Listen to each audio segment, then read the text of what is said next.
নমস্কার বন্ধুরা, আমি অরিন্দম চলে আসলাম আজকে এই মুহূর্তে 22 স্টেট পাস প্রাথমিকে 22 স্টেট পাস প্রার্থীদের জন্য বিরাট বড় একটা গুরুত্বপূর্ণ আপডেট নিয়ে। আপনারা কিন্তু সবাই জানেন গত পরশু দিন অর্থাৎ 24 তারিখ কিন্তু 2024 এই 20 22 ডিএলএডির কিন্তু ইন্টারভিউ নোটিফিকেশন কিন্তু প্রকাশিত হয়ে গেছে। আগামী 7 তারিখ, এই 1 তারিখ থেকে 7 তারিখ পর্যন্ত কিন্তু ইন্টারভিউ কিন্তু চলবে। এইদিকে স্টেট কাউন্সিলিং, ডিপিএসসি কাউন্সিলিং কিন্তু A to Z সব কিন্তু শেষ হয়ে গেছে।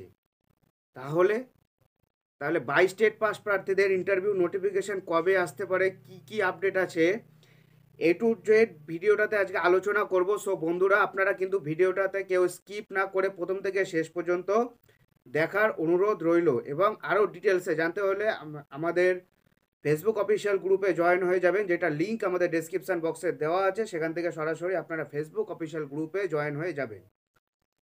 বন্ধুরা, আপনারা কিন্তু সবাই জানেন যে পর্ষদ সভাপতি কিন্তু বলেছিল যে প্যানেল প্রকাশ হওয়ার 48 ঘন্টার ভিতরে ইন্টারভিউ নোটিফিকেশান দেবে। সেটা 48 ঘন্টা পার হয়ে একটা মাস হতে চললো, ইন্টারভিউ নোটিফিকেশান আসলো না। তারপরে কি স্টেট ডিপিএসসি কাউন্সিলিং কমপ্লিট হয়ে গেল, স্টেট লেভেল কাউন্সিলিং কমপ্লিট হয়ে গেল।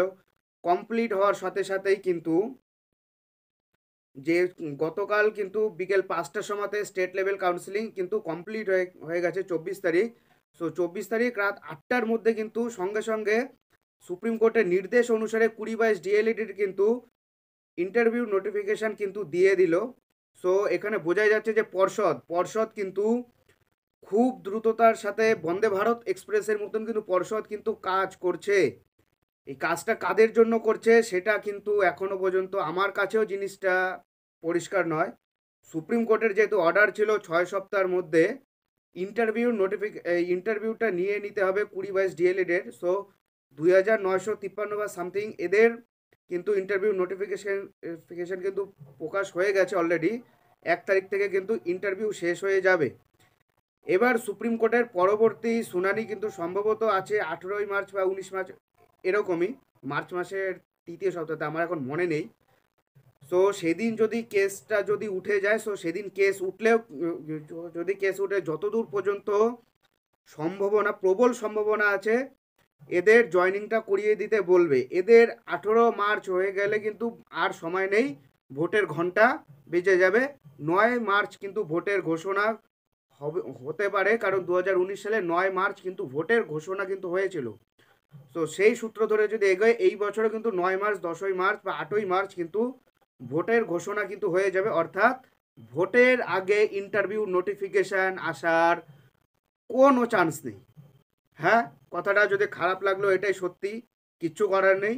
2022 স্টেট পাস প্রার্থীরা যেভাবে আন্দোলন করছে, সারা কলকাতা যেইভাবে কাঁপিয়ে রেখেছে, দেখার মতন আন্দোলন। এরা শুধু একবার নয়, বহুবার আইন অমান্য আন্দোলন করছে, ধর্ণা মঞ্চ করছে, প্রচুর এরা কষ্ট করছে, কিন্তু পর্ষদ কিচ্ছু করবে না। তার একটা কারণ, পর্ষদ যেটা শো করেছে এটা আপনাদেরও বোঝা উচিত। এটা হলো গিয়ে 2022 স্টেট প্রার্থীরা কিন্তু বলেছিল যে সুপ্রিম কোর্টের অর্ডার নিয়ে এই ইন্টারভিউ নোটিফিকেশনটা প্রকাশ করতে, ভ্যাকান্সি দিতে এরা বলেনি যে ভ্যাকান্সিটা আপডেট করে দিন। ভ্যাকান্সিটা বলেছে ভ্যাকান্সিটা পরে আপডেট করার কথা বলেছিল, কিন্তু সেটা পর্ষদ সভাপতি করতে চাইছে না। তার একটাই কারণ, আগে জয়নিং হবে, জয়নিং হয়ে যাওয়ার পরে যে পদগুলো শূন্যপদ থাকবে তার উপরে কিন্তু শূন্যপদ আবার তৈরি হবে। কারণ অনেকেই আছে, এই যে স্টেট কাউন্সিলিংয়ে কিন্তু অনেকেই কিন্তু যায়নি। মোটামুটি টোটাল 9,553 জনের মধ্যে কিন্তু প্রায় 10 থেকে 15 জন কিন্তু এই প্রাইমারি স্কুলের চাকরিতে কিন্তু এখনো পর্যন্ত জয়েন করেনি, যতটুকু আমাদের কাছে খবর আছে।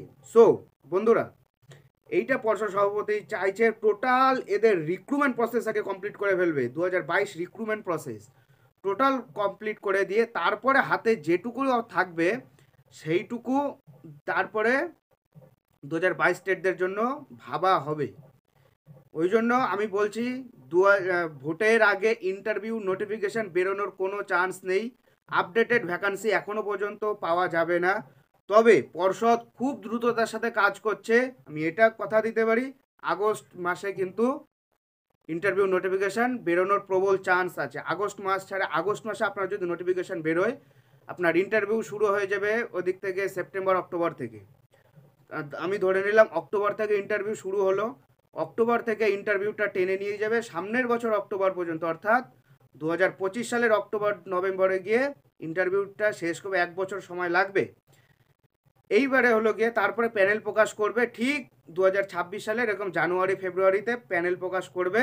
মুখ্যমন্ত্রী ভোট 2026 সালটাকে শো করবে। এটাই হলো গিয়ে 2022 স্টেট পাসদের রোড ম্যাপ, 2022 স্টেট পাসদের ভবিষ্যৎ। আমার কথাগুলো যদি আপনাদের যদি বিশ্বাস না হয়, ভালো না লাগে, আপনারা আমার ভিডিওটাকে সেভ করে রাখুন, যেই দিন নোটিফিকেশান বেরোবে সেই দিন বলবেন। কারণ একবার যদি ভোট যদি ঘোষণা হয়ে যায় আর নোটিফিকেশান বেরোবে না। মার্চের ফার্স্ট উইকে, এই সেকেন্ড উইকে যদি ভোট ঘোষণা হয়, এপ্রিল থেকে ভোট হবে, এপ্রিল মে 2 মাস ধরে ভোট হবে, জুন মাসে রেজাল্ট আউট হবে, তারপরে প্রধানমন্ত্রীর শপথ গ্রহণ হবে, প্রধানমন্ত্রী চেয়ারে বসবে, তারপর থেকে সব ভারতের কাজ আবার আবার জায়গাতে আসবে। সো 4-5 মাস আর কোনো গল্প হবে না, এটাই। সো বন্ধুরা, এটাই হলো আজকেকার আপডেট। সো এরকম আপডেট পেতে হলে আমাদের চ্যানেল নিউজার অরিন্দমকে সাবস্ক্রাইব করে আমাদের পাশে থাকুন। দেখা হচ্ছে পরের ভিডিওতে। ভালো থাকবেন সবাই। নমস্কার, জয় হিন্দ, বন্দে মাতরম।